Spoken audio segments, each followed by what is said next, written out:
From the US National Snow and Ice Data Center that Antarctic sea ice reached a record low this year. The peak extent of ice this year, at about this time of year, is smaller than any previous measured record. It's not just a bit less, it's almost 1 million square kilometres less than the previous record.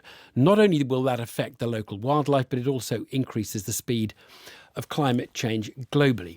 One person who knows all about the changes in sea ice is scientist Robbie Mallett, who is currently in the Antarctic. I'm in the shadow of the wind now, but I'm about to step out into the blizzard. There it is. And my first challenge, if I want to get to the sort of mess hall, is walking over a snow dune that's probably about chest high. I'm knee deep now, thigh deep now, and now struggling to walk.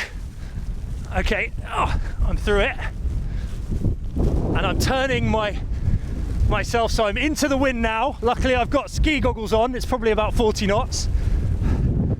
Can feel it on the nose.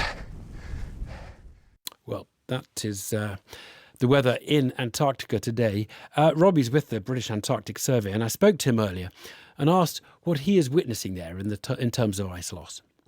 Well, we showed up in March of this year, and we expected to have a winter-long fruitful campaign on the sea ice, but it just didn't really show up for months and months. And now that it is here, it's very thin and it's very ephemeral, so it often blows away or just sinks into the ocean and melts, which makes doing our science very difficult, but it also just makes it dangerous. And the data is effectively that this year, the peak ice, which you get at the latter part of winter there, is about 10% down on average, and is about 5% down on the previous low record. So it is fairly dramatic what we're seeing. Well, not fairly dramatic, very dramatic. Yeah, absolutely. We're missing like somewhere on the order of 1 million square kilometres of ice, which is a huge expanse of what would normally be very reflective sea ice that's floating on the ocean, but it's been replaced with just bare dark coloured ocean. So that leads to a lot of heating and a lot of melting, which we really don't want to see. There had been a time when we thought of Antarctica as bucking the global warming trend. People said there's a lot of freezing going on in the Antarctic. What has changed, actually, and how quickly has that changed? Yeah, there was a time where that was the case, where we were seeing an incremental increasing trend in Antarctic sea ice area, nowhere near as big as the Arctic was decreasing.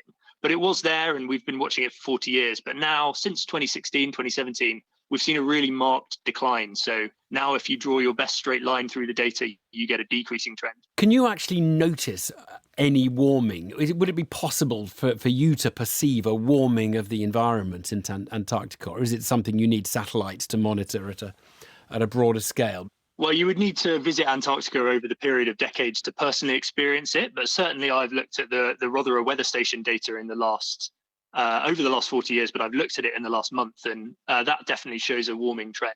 But you can also see it in the glaciers that surround the station. So we have a large glacier right next to the station called the Ramp, and that's getting much steeper and more difficult to climb. So things are changing around station for sure.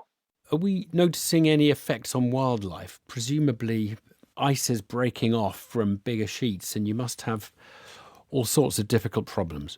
Yeah, certainly. So there are lots and lots of impacts on the ecology of Antarctica, which is really, really important for the global oceans.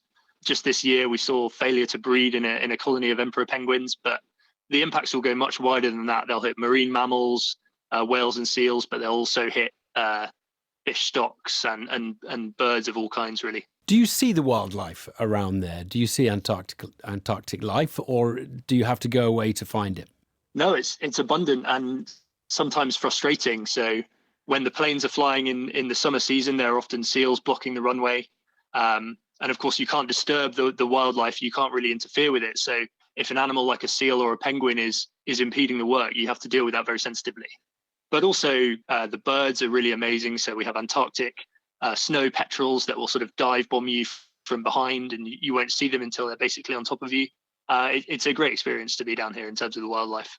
But that is changing. That is changing, yeah. So it's a great experience, but it's also very poignant when you think about the threat to these animals from climate change, from sea ice decline. You think maybe it won't be like this for much longer.